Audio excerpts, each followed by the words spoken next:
Hi there, and welcome back to Blue Ocean English. This is the first lesson in a series of videos about phrasal verbs. First, I will quickly introduce what is a phrasal verb and why they're important, and then we'll look at some phrasal verbs beginning with the letter A. We'll also go to the Van Gogh Cafe, where I will show you how you can use these phrasal verbs in your world. So firstly, what is a phrasal verb? A phrasal verb is a short phrase that we use with a verb and normally a preposition or an adverb. It's important to remember that a phrasal verb has a verb. So if you're using it in the past, you need to put the verb in the past. If you're using it in the present continuous, you need to use it in the present continuous. So don't forget the verb needs to change with the tense. The meaning is different to the meaning of the individual words. So if we look at an example, give up means to stop doing something. So it's different to the meaning of the word give and the word up. Many phrasal verbs have more than one meaning. So it's very common for one phrasal verb to mean 2, 3, or even 4 different things in different situations. I just want to quickly explain why phrasal verbs are important for you to learn. The first thing is they're very, very common. Native speakers use phrasal verbs every single day, maybe 20, 30 times a day. So if you want to speak like a native English speaker, a very good place to begin to learn a lot of phrasal verbs. They're also a great way to get good scores in exams. They are considered advanced vocabulary, so if you use phrasal verbs in exams, you will get very good scores. All the phrasal verbs we will use in this book are from my series of books available on Amazon. There are 3 books in the series. Each book has 175 phrasal verbs and 3 clear examples of each phrasal verb, and a nice picture to help you understand the meaning. So let's begin with the letter A, and we'll look at the first one here. Act like, and this means when something logically fits together, something makes sense, it seems reasonable, so something that is clear, obvious. So the examples here: his ideas are good, but his research doesn't add up. So the idea here is he has good ideas, but his research doesn't make sense. There's no logic to it. And the second example, your explanation doesn't add up. In my mind, I don't understand every part. So here, the idea is I don't understand his explanation. And the third example, the man told the policeman a story that added up, so the policeman let him go. He wasn't a suspect. So the policeman understood his explanation, it was logical, so the policeman let him go. And the second meaning, maybe more obvious, is to find the total of something, like a maths equation. So the first example, how much have we spent? Can you add it all up? Can you find the total? And the second example, I added up all the receipts from our holiday. We spent more money than I realized. So again, I found the total of the money we spent. And the third example, I added up how much sleep I have missed this week. I need to rest at the weekend. So I found the total of how much sleep I missed. And then the next phrasal verb, to add up to, actually means the same as to add up. So it's to find the total, to total something.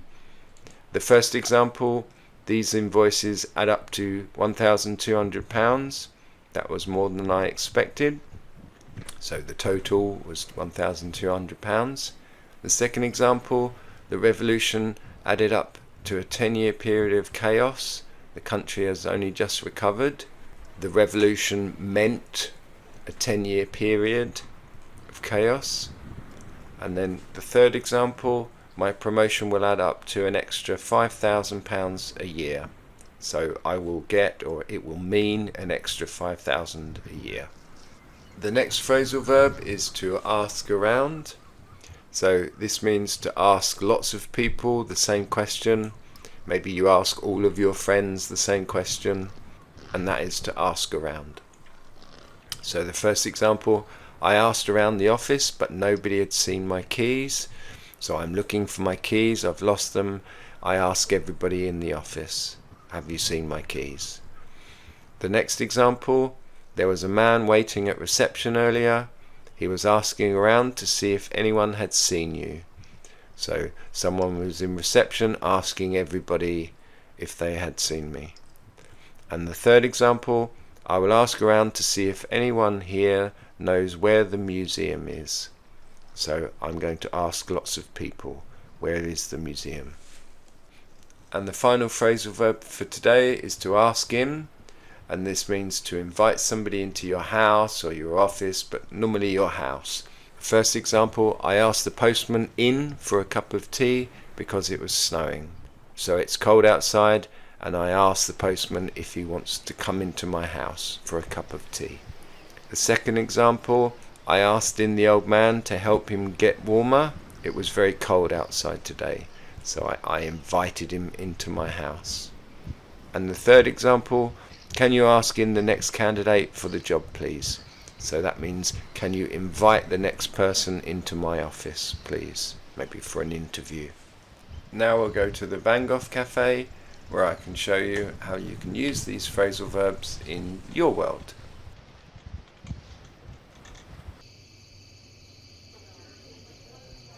Maybe you've heard me say before, but this is not a Van Gogh, this is my painting.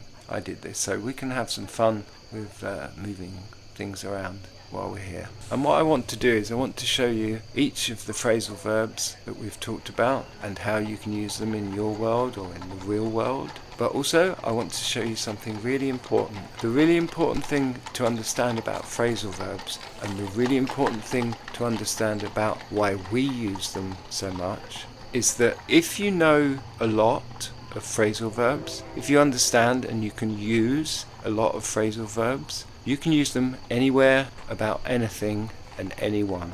They're extremely flexible, and if you know, for example, 300 phrasal verbs, you can talk about everything just using phrasal verbs. And so the reason they're so popular for native speakers to use is because there's always a phrasal verb to use. We can always think of a phrasal verb to use in any situation. And so if you have the objective that you want to learn 300 phrasal verbs or 200 phrasal verbs, then you will be able to talk in the future, in the past, in the present, about almost any situation, anything that you can see. There's a phrasal verb that's perfect for it. And this is why they're so common and so important to learn. If you really want to speak like a native speaker, there is nothing more important than learning phrasal verbs. And to prove that they're really very, very flexible, what I'm going to do is use the same clip, the same piece of movement of all these characters, and I'm going to use them for 30, 40, 50 different phrasal verbs in this series of videos. So we'll start with the phrasal verbs for this video. Hi there, I'll have a coffee and a pain au chocolat, please. Thank you. The first phrasal verb we'll look at is add up. So I can say, I'm sure that my bill will add up to about €8.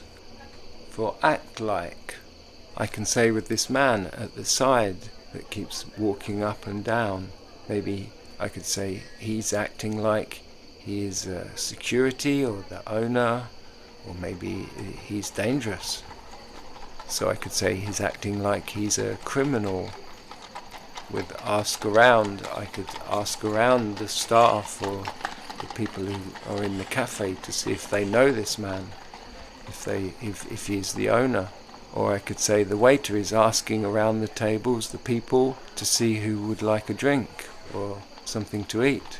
Or maybe I could say for ask in, the waiter asked me in for a table inside. The waiter asked me in for a seat at the bar. So what's really important to understand is that thinking of these examples, if you are a native speaker, if you know many of these, it's very easy for us to use and think of many, many different ways we could describe what we can see using phrasal verbs. So It's not easy for you to do this now, but when you learn many of them and practice, it can be easy for you in the future. And when it is, you can describe everything with phrasal verbs. It's not going to take 5 minutes, and it won't take 5 weeks or even 5 months. It will take longer, but it's a fantastic objective to have, to say, okay, I'm going to learn 300, 400 phrasal verbs, but I'm going to learn to say them in my world, not just read them from a book and write them, but actually walk around in my world and use them and say them, so that I can use them at work or in an exam or when I'm on holiday. And then you'll be able to describe anything, anywhere, anytime. And that's just using phrasal verbs. So what's really important to understand is that thinking of these examples, if you are a native speaker, if you know many of these, it's very easy for us to use and think of many, many different ways we could describe what we can see using phrasal verbs. So it's not easy for you to do this now, but when you learn many of them and practice, it can be easy for you in the future. And when it is, you can describe everything with phrasal verbs. It's not going to take 5 minutes, and it won't take 5 weeks or even 5 months.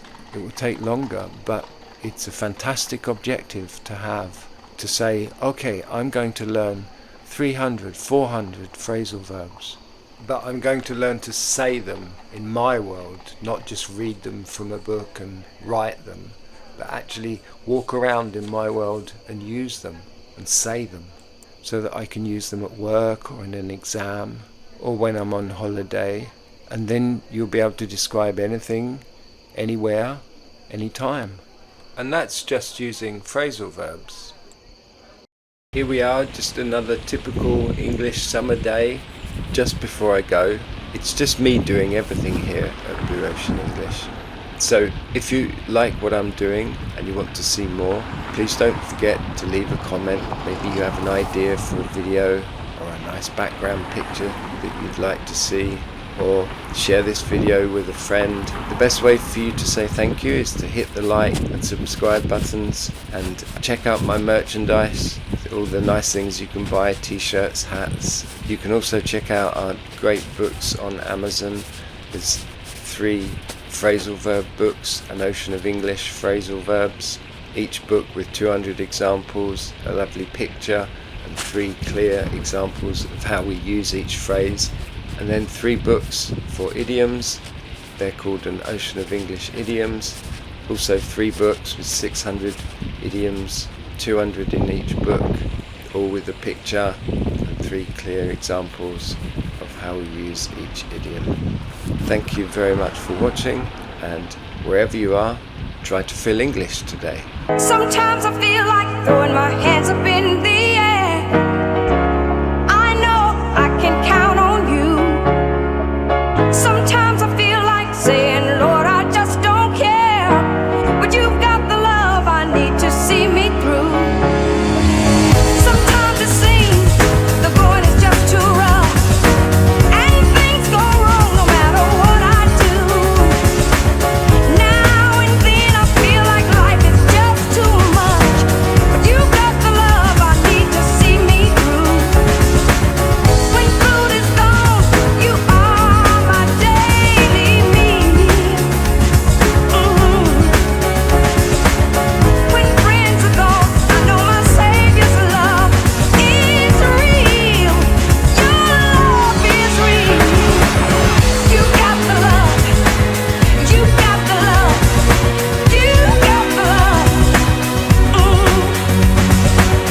You got the love. You got the love. You got the love.